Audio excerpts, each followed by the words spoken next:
one of the things you are going to use pretty much all the time in Davinci Resolve, it's the inspector. So by selecting a clip and clicking the inspector, we can go up and we have all these parameters. And they are actually divided into 2 bits. We have like the audio bits, and this is where you can change the volume, the clip volume, you can change the clip pitch, you can change a lot of stuff in here. We'll go to the video portion of that.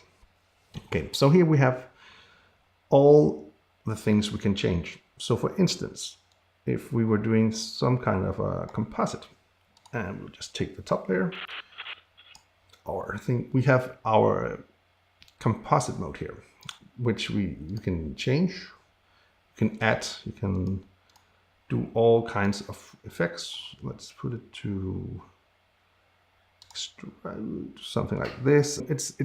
It's there and you can use it, and it's nice to know that you can make effects all the time. I'll just quickly go back to normal and take my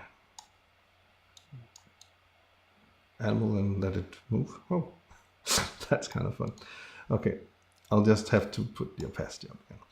Okay, back to the rubber ducks and the inspector. That's just how the composite mode works here. Then we have the transform. This is where you can zoom your footage and turn it, pushing it up, pushing it down, doing rotation angles on that, and messing around with the anchor points, do pivot and yaw and flip the image. A lot of things. Oh, that doesn't look that good. Okay, so if you think what you did looked terrible, you can also very easily push this icon and everything will be reset back to normal. Okay, and then we also have the cropping mode here, which I actually also use pretty often actually. So it just means you can crop your image. Let's see, crop left, crop right. If you want to do something, I don't know, picture-in-picture style or something like that. If you wanted to,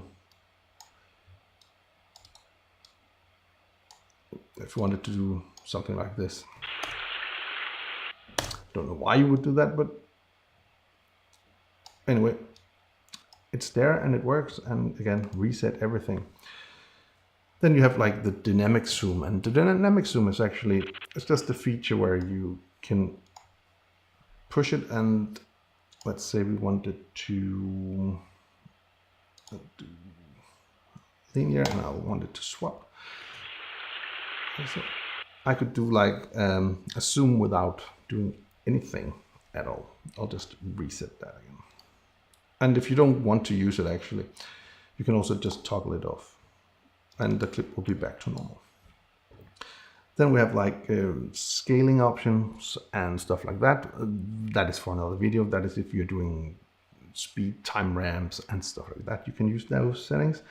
Then we also have a lens correction effect down here. Don't have some, if you are using GoPro footage or something like that, that is super handy because it's just to put the GoPro footage in there and push analyze, and you'll remove all those lines which are not straight, these curvy lines you get from GoPro footage. Okay, and also one thing to keep in mind is that you have all these, you see these icons out here.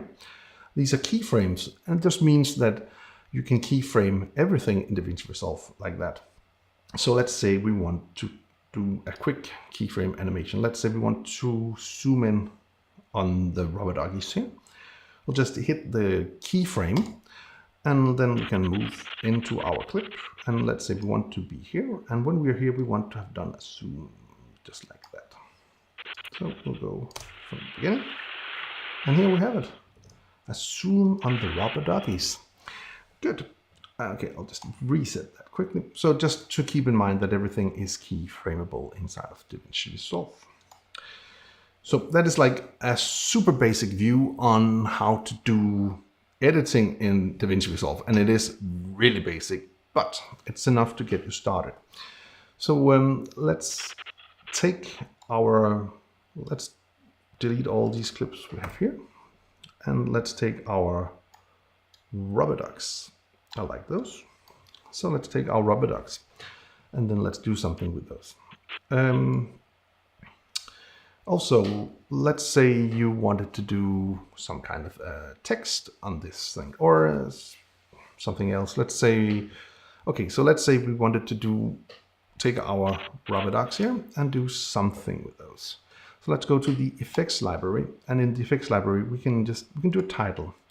So per default in Davinci Resolve we have a bunch of titles here which are just a normal text. If we wanted to have a text, okay, we can then again click the icon. I'm just going to enlarge our clip here with my rubber ducks. Okay, we have here a text, as we see, it's the title. If we click here and we go to the inspector, we can then change everything. So we'll just write ducks. Something like that. And this is just the default settings here. And this is just our text here. And of course we can change the text to a different font. Let's see what we have. To Homer, I like that. I don't know why, but I just do.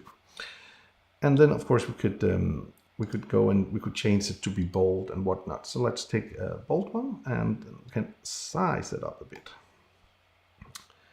And we can do some line spacing if we wanted to, and also we can do the tracking if we wanted them to be like closer or further apart or something. Okay. And then of course we could also move the text around here as we want. Okay, let's put it here. And of course we can zoom, and we can also do the rotation angle and stuff like that. And that means we can do a super simple animation if we wanted to. Let's do the rotation angle. Let's go here. And then we wanted to do something like this. Okay, so now we have like a super simple animation here, which doesn't look good, but it's there. It's just to show you the idea. So again, in these parameters, you can keyframe everything and make the text move as you want. Okay, and I'll just reset that. Okay, so now we also have some drop shadows, which can be quite useful actually. So in the drop shadow, we could offset it a bit, and we could move it up, offset it more, and mess around with it. And then we could take away we could blur it, or we could let it be on full. We could take the opacity, and again we could keyframe that as we wanted to do some kind of a text effect. Then we have these strokes here, and we can just click that off if we don't want it. So we have strokes on, and we can size the strokes if we wanted to, something like that. And then we can add backgrounds. We can just put them up, like here we have the heights of it, and we can do the corner radius of it, and center it and all that stuff. I don't use that at all, so at least I use them very seldom. So and you can mess around with the opacity. So this is like basically how the text would work in Davinci Resolve. So and also if you wanted to change anything to the text, you could also push the video button, and you can actually use the text as if it was a video, which means you could do all the blend modes and all the things you could do with it, or zoom it and whatnot. So if we wanted to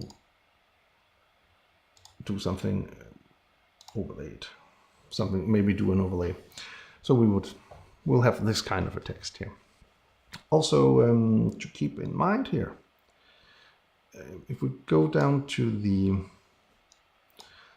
the beginning of our text here, we can, if you see here, we can drag this, and we have now made a transition into the text, and we can do the same at the end, and we'll just make it disappear. That's just an easy way of making text appear and disappear. So the other type of text we also have is we have a text plus, and it's essentially like the text, but it's just with way more possibilities, and it may be a little too much actually, but it's like an easy way of doing a text without going to Fusion. Again, ducks, and again we can change the font to something else, something like that. Yes, bold, white, and then again we have all the parameters here again, how we want it to look and what we can do. And there is actually a pretty quick tip to make your text appear inside of the text plus. If we go all the way down to this write on, we then are at the beginning of our text. We can just drag that away, make a keyframe, and then let's say when we're halfway there, we want this text to appear, and then we want it to be on the screen for this duration of time. We'll just hit the keyframe again, and we'll then go to the end of the clip. And when we are almost at the end, we want it to be away. So now we've done this super fast animation. Like that. So that's one way of doing it. So another thing about the plus text is that we have all these settings, and there is so many settings, and we're not going to go in through them all because it will take way too long. So, but one thing we will go into, if we go to this icon here where there's this brush, if we wanted to, like in the text before, we had like a function with set shadow. When we go to the text plus, we do not have that ability, but over here in the shading elements, we can actually go into this. And I know if you take number 3, it will be drop shadow, but you can't see anything because it's enabled. So we'll enable that. Now we have like a drop shadow on that. And you can really do a lot of tweaking and stuff in here, but it would take too long to do that. So we'll just keep it for now. And then of course we have, let's make our rubber doggies a little bit longer. And then of course we also have our Fusion titles and text. And actually I did 2 videos about that. So if you want to check those out, you can go right up in the top corner here and have a look. It's just how all the effects look. So you don't have to drag every effect on top of that. I'll just take a simple one. Let's take a lower third, and I'll just drag in a lower third, and I'll just enlarge our clip here. So now you'll see our lower third. And by the way, we have all these, you see these lines appearing. When it's red, it's because it needs some rendering to work. So this is just a super basic effect we have here. What is super cool about this is that, again, you can go to the inspector and you can go into the main text here, and then we can just say we want to change this to ducks. So this is our first text, and we have like a secondary text as well. So, and that's down here, and we can actually change everything we want. So let's say Ducks Live. I don't know what that is, but then again, we can change everything around. If we don't want the color to be, either we can click here, we want it to be green. Let's do like that. So now it's green, and if we want to, we can change everything around here in here. So there's the main text, that's the secondary text, and then of course we also have the lines control, and if we want to have it like red, something like that, we can do that. And this is super helpful if you are doing a project where you need some quick lower thirds or something very fast. You can use those because they are there, and that's why they are there. So I think that is enough about text in Davinci Resolve.